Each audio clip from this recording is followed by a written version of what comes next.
Whether you agree with his politics or not, Tennessee State Senator Bo Watson gets talk radio, and he uses the show to reach thousands of his listeners. Senator Watson is truly the only legislator in our area who consistently reaches out to us to reach his constituents, and we thank him.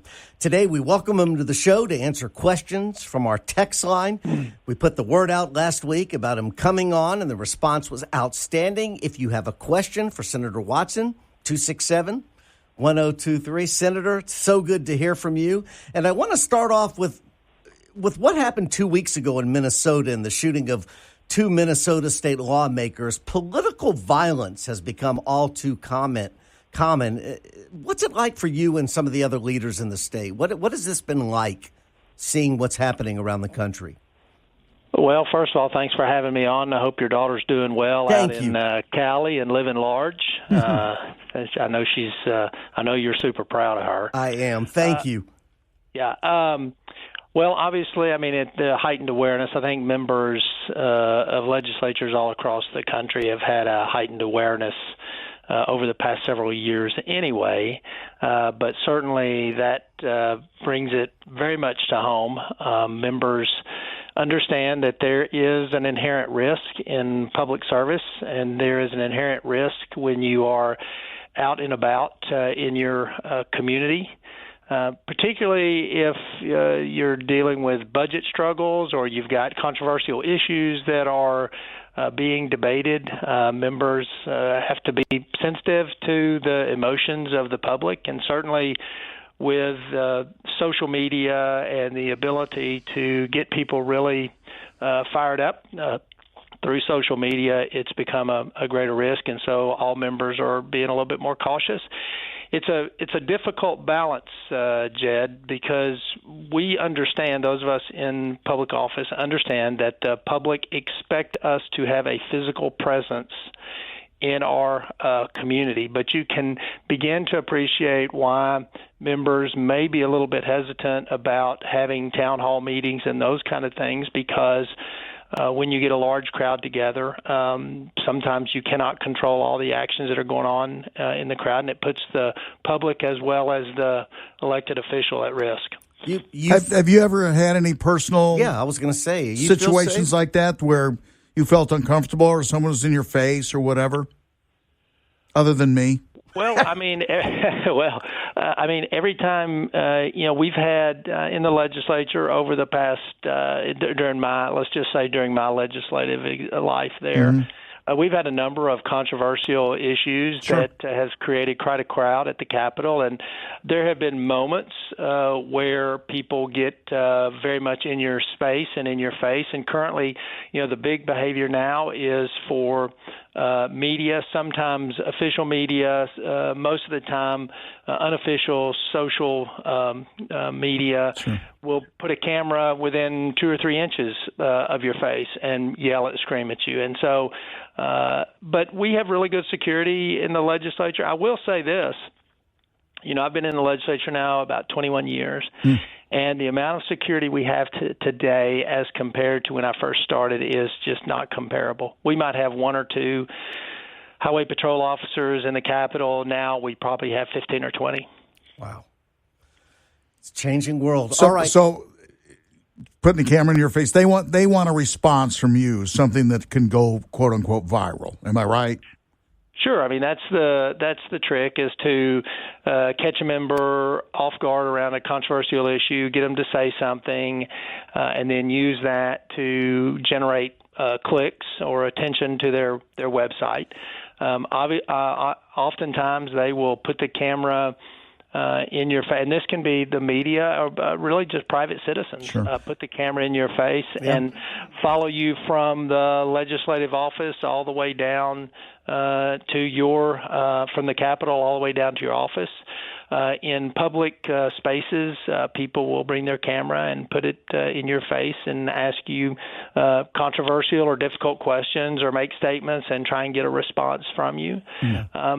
And so, yeah, it's just technology has changed the world that we live in. We all know that. Everybody knows that, and elected folks are adjusting to it, just as you are in the media. Once again, you're listening to Senator Bo Watson, and he will be with us. And if you have a question, we ask you to please text it in, such as this. Ask Senator Watson if he would consider running against Congressman Fleischman. You've had you considered that before, right? And I was going to ask that, and I was going to ask, your name has been at the forefront a lot. Would you consider a run for governor? Well, to the first question, Congressman Fleischman, in my view, and I think for our district, does an outstanding job. I looked at federal level a number of years ago and decided that for me, the state government is where all the action is. Most of the things that the federal government does now, currently, obviously, when we're talking about things like military intervention and war, that is something that the federal folks really get involved in. But otherwise, a lot of what the federal government does cannot be executed without the state government there to execute it. And so I found in my existence in state government that we're often the forgotten part of state government, but we are actually where all of the action takes place. If you look at some of the more controversial areas that people get excited about, K-12 education, entirely a state function. Regulation of healthcare, entirely a state function. Much of business and commerce, entirely a state function. So states do a tremendous amount of the heavy lifting in the way our system of government is set up. And so I found that I was able to be more effective and do more things at the state level than at the federal level. A lot of the federal level is really theater. All right. And, what about governor? Well, governor is a statewide race, costs a lot of money, which is okay. People can raise that for you. I would not rule it out, but it's not in my current view. Mr. Watson, you stated K through 12 education is solely a state function. Please give your opinion to getting rid of the federal Department of Education, except for sending funds back to the states. I met, I guess, a week or so ago with Secretary of Education Linda McMahon, and that's our request. If you're going to downsize the federal level of Department of Education, just be sure that you send the resources that Tennessee and their taxes have sent to D.C., send them back to us. States are best to make decisions about what's in the best interest of their students. All right, we're going to talk about this story, and recent reporting from the Nashville Banner still confirms how little the bill you introduced this year and passed that would allow school districts across Tennessee to charge tuition to undocumented students and deny them enrollment if they can't pay. This person says, are you comfortable with your legacy of denying education to children? That is something to be remembered for, this person wants to know. Well, I think we've done a tremendous amount of work around the education of children in the state of Tennessee. The question is, how do we manage the students that are here illegally?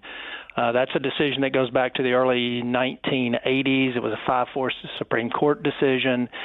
All across America, we are reexamining our immigration policies, and this is part of that reexamination. I would remind the texter that the bill that I introduced would give the decision-making ability on whether to charge tuition to students that are here illegally would be left at the local level. That would not be a statewide decision. That would be a decision that each individual school district would make, and that would be up to the school districts. They're all different. They all have different needs. They all have different costs associated with educating those that are here illegally. Do we know how many school districts have decided to charge? Have we? Well, the bill has not completed the legislative process. It's passed the Senate, and it waits on what's known as waiting on the House desk for the House to take action next year. There was a question about whether we were putting in jeopardy any federal funding. I feel fairly confident that we are not, especially with the things that are happening at the federal level. We got two questions like this. Any progress on turning the state right-of-way at Manning and 27 into a dog park? That's the second time. That's the second text we've gotten about this issue. Okay, I don't know anything about that. That would be a Department of Transportation question, but I will certainly ask. I believe that's where an exit maybe used to be off of 24, and when we redid it, it was removed. But I'm happy to check on that. I don't know if that state owns that property. A lot of times people get confused. They will call me about a road or a situation, and it's not state property; it's local property, and we don't have jurisdiction over local property. And I don't know if you can comment on this, but this too. Couple of questions. Where does Senator Watson stand on the TSSAA one-time transfer policy? Is that something that is in your wheelhouse? Yeah. So I've been in some of the negotiations with the TSSAA. The TSSAA is an independent entity, but it functions and carries out some of the duties of the state. And so while the state doesn't have specific jurisdiction over the TSSAA, it's a member organization of the schools in Tennessee. We do have some input. I am a proponent for the one-time transfer rule. I believe that students and their families should have an opportunity to compete at the school of their choice. It aligns with our school choice philosophy here in Tennessee. And for years, families have figured out ways to work around the one-time transfer. And I just think that in the modern world of college athletics, the modern world of NIL, that if a family believes that it's in the best interest for their student athlete to compete at another school, they should have the option at least one time to go there with that not being encumbered by anybody. Senator Watson, can you comment on Tennessee, according to this listener, becoming the first state in the South to protect access to IVF birth control? Bipartisan support that seems to undermine the protection of innocent human life. I think Tennessee's already stated our position where we are on IVF. There was a bill this year that kept it in place. There's a lot of discussion around that issue, but certainly we recognize that science and technology has a capability of helping folks procreate families, and we support families all in Tennessee. You know, speaking of other states and this issue, one listener writes about the recent Supreme Court decision upholding Tennessee's ban on gender-affirming care for minors. This person says Bo Watson's faith is important to him, but why would your Christian faith lead you to tell people who are vulnerable and frightened what they can and can't do with their bodies? Is it really about protecting our children, Senator Watson? And what if it impacted your own children?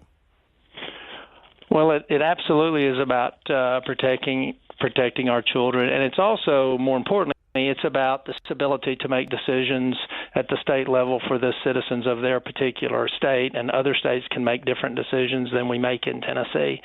But we just firmly believe that that individuals that are less than age of majority, which is less than 18 years of age, should not be making these kinds of life-altering decisions, that those are best left to be adult decisions.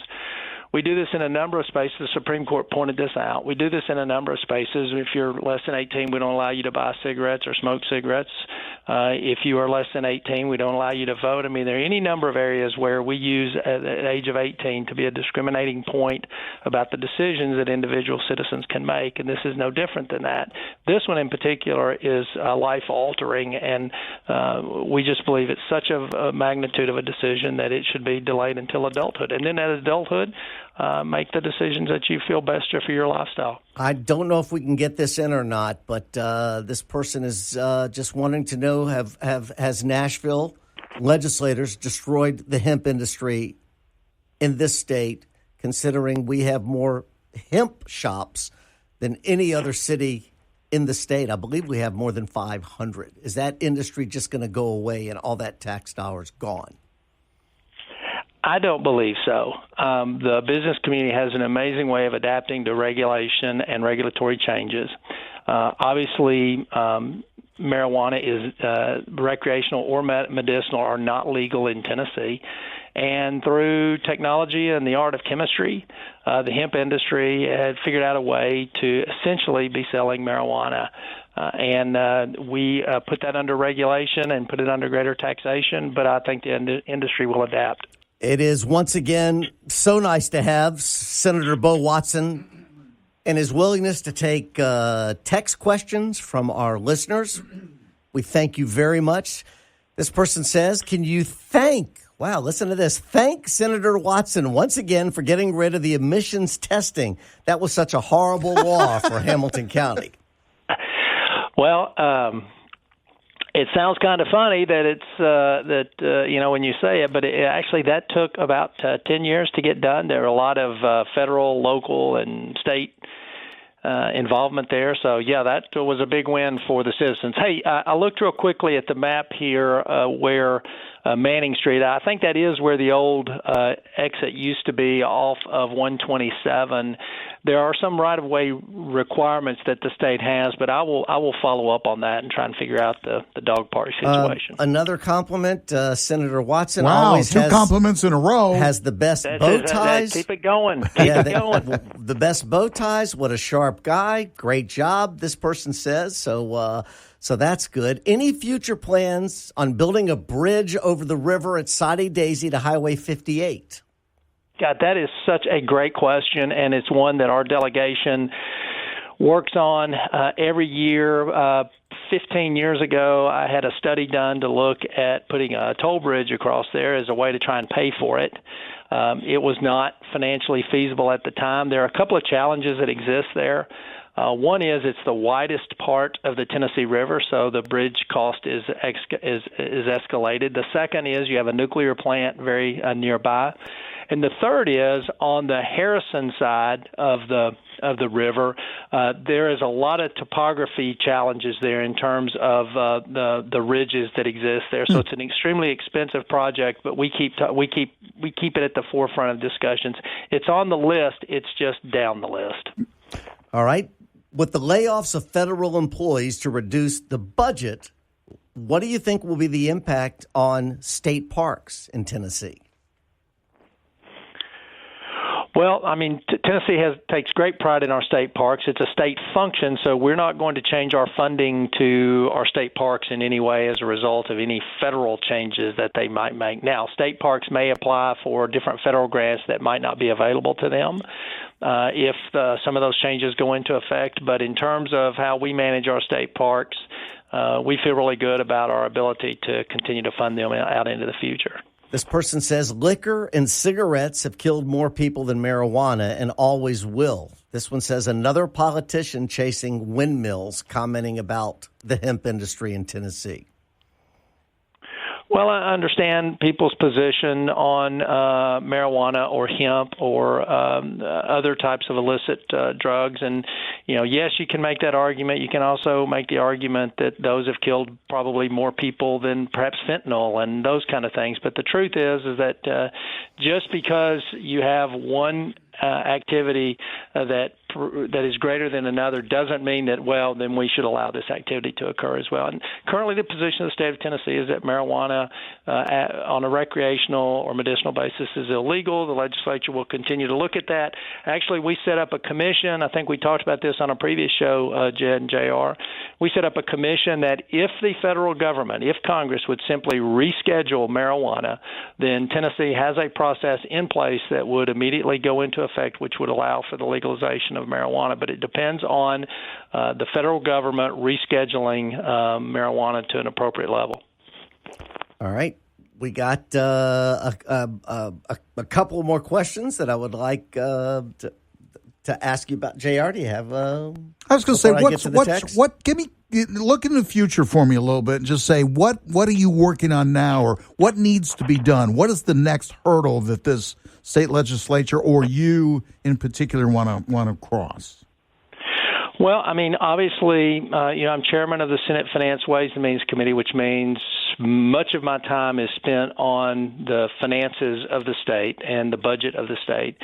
And certainly we have been on an incredible run here in Tennessee with economic growth and development. That continues to be my focus. as we are seeing locally, there is a big debate occurring in this state of the balance between our heritage as an agricultural rural state versus development. You're watching that play out at the local level. It's also playing out at the statewide level. But much of my time and interest is really focused on maintaining the financial stability of the state. We are ranked as one of the best managed, physically managed states in the country, and we want to continue to do that. And so that's where I really put a lot of my time and interest. See, I think a story that should have been a bigger deal was the expansion in Spring Hill, the automobile industry. Well, what kind of effect will that have? Or, obviously there's supposed to be more jobs, more money. Is that going to be a big impact, or is that just a little blip on the radar screen? No, I mean, if we add one job, it's a big impact for that individual citizen and for that family. So, yeah, it's a huge impact. I tell you something that doesn't get talked about a lot that I would encourage you all to have a conversation with Congressman Fleischman about, and certainly I'd love to participate in it, and that is, for years, our biggest challenge in Tennessee was making sure that we had a well-educated, reliable workforce, and that continues to be a challenge for us as we work on our K-12 and higher education strategies. But equal to that now is our ability to provide energy to the companies that want to come here. We have challenges. Tennessee should be an energy exporter, but we actually are an energy importer, meaning we have to buy energy from states around us in order to provide some of the energy, electricity, and others to some of the companies that are here. And that's going to, into the future, become a real economic challenge for us if we don't stabilize our energy system. And so over the past couple of years, you saw the state of Tennessee invest in nuclear energy, one of the first states to ever, as a state, make an investment in nuclear energy because we recognize that if we can't provide power to industry, then industry will look for other states to go to. If pot becomes legal, this person says, please make sure it is not for public use. Those of us who don't want it shouldn't have to live and breathe it. Appreciate the feedback, yeah. Wow. Senator Watson, once again, we cannot thank you enough. You have always used this show. You listen. We just appreciate it. I know other legislators just write something in whether it's Chattanooga and get response to that. But we just can't tell you your final thoughts looking ahead for the rest of this year and into 2026, Senator. Well, obviously, we're in a tense time in our country, and we pray for our federal leadership as well as all of those in military service, particularly those that are in harm's way. The state of Tennessee is a great place. We have a wonderful environment, wonderful people, wonderful tax rate. It's a business-friendly area. People love coming here. We've got to figure out and make sure that we continue to be an inviting place to people and they come here, but that we don't lose our rural and agricultural heritage. And so I think, for the state to maintain that delicate balance is really important. Financially, we're in good shape. Next year, maybe a little bit of a challenging budget, but we'll see how things start to play out. I want to thank you for your public service, the things that y'all do in terms of discussing topics, keeping the public informed. And I do listen, whether I'm here or I'm in Nashville. I listen virtually so that I can keep up with what you guys are talking about. So thank you for allowing me to participate. Unless I'm gone. Senator Watson said he didn't listen last week. Hey, would senators support continuing carry in Tennessee? This says being able to carry a weapon based on the Second Amendment of the U.S. Constitution. This listener wants to know. Yeah, well, that gets into Tennessee is about as freedom of a state when it comes to weapons in the Second Amendment as we can be. People disagree on what exactly the definition of constitutional carry is, but I believe that the Second Amendment guarantees people the right to have a defensive weapon in their possession.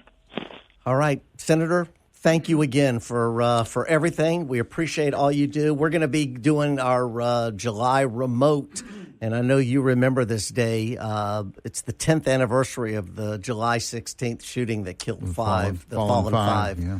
So I remember it. I remember it very well.